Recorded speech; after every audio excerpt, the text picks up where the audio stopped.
if you're in school right now, like kick ass in school, right? Yeah. Like if you're in school right now and you've been like, do the best you can, right? Literally every class, show up early, like actively participate, raise your hand, do the best you can on every test, get what you can out of that experience. Okay. Like a lot of people, I think, go to school these days because their parents are paying for it, or maybe their parents are paying some of it. They've taken out student loans, but they feel that they have to fulfill the obligation. I mean, I know there's people that work at this company, at my company here, that like they are in school because their parents want them to be. And like I think a lot of kids are. Yeah. Right. So like, that's like a thing that they, most kids aren't able to step up and have that conversation.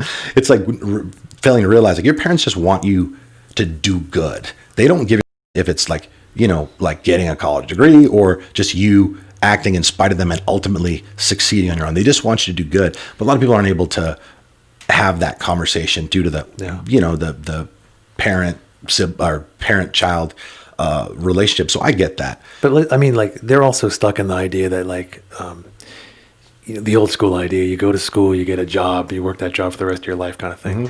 Mm-hmm. It's true. Education is the key to social mobility, but education doesn't necessarily have to be in a school. Yeah. It's free. It's free on the internet. And also, you put the time in. And also, like, unless you're going to school for a specific career, which some people are. Yeah, sure. Like it's so interesting because these days, like when I'm talking to people, it seems like most people aren't, especially ones that are like, in their first or second year, even third year, like they still don't know what they want to do. So it's like, if you're in that situation and, you have that obligation to fulfill whatever. And look, if you're not, like, if you don't have anything with your parents, if you just think that like, you going to school is like going to help you, I don't know how many people are listening to this podcast that are of that mindset.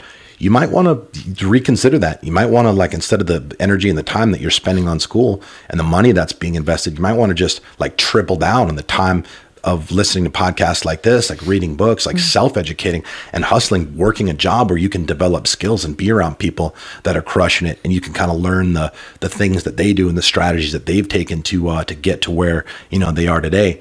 But for the people who are in school, feel they have that commitment to fill, whether it's just for their parents, whether they just want to see it through because they're, X amount of percentage through, like, do the best that you can while you're in school. And the campus is a great place to experiment with those and find your own techniques that work for you. Yeah. Yeah. So, look, just raising your hand and speaking in front of the class. Like most people sit in the classroom all day and they never raise their hand, they never participate. Huge missed opportunity. Yeah. If you take school, like we talk about on jobs and past podcasts of like, getting there first, doing the hardest work you can, leaving last. If you take that same initiative towards school, you will grow leaps and bounds. Like you will learn your direction based on really applying yourself and absorbing the information you're learning and also thinking about why you're learning it and how it can help you in the future.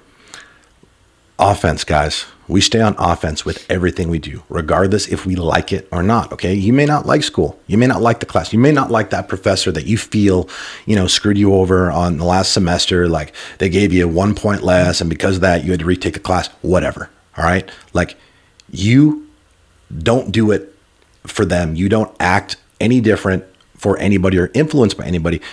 You have responsibility to be the best and to do the best. So like if I'm in school, like I'm looking to literally ace every single test. I'm looking to score the highest possible grade on every pop quiz, on every homework assignment, on every project, on every midterm.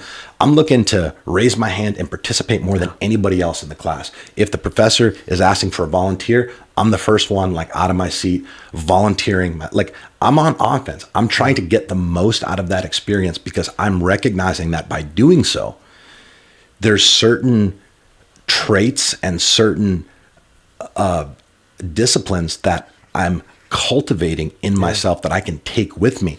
So for people that, are in school kind of just going through the motions and think that, like, oh, I don't know what my path is, whatever. Like I get it. That's fine. But this is the time to prepare. This is the time to get ready. This is the time to literally like dominate all the people around you. Your objective should be to literally have the highest grade out of every single person in that class, regardless of how, in the school, not just that class, in any other class of the same, context or subject,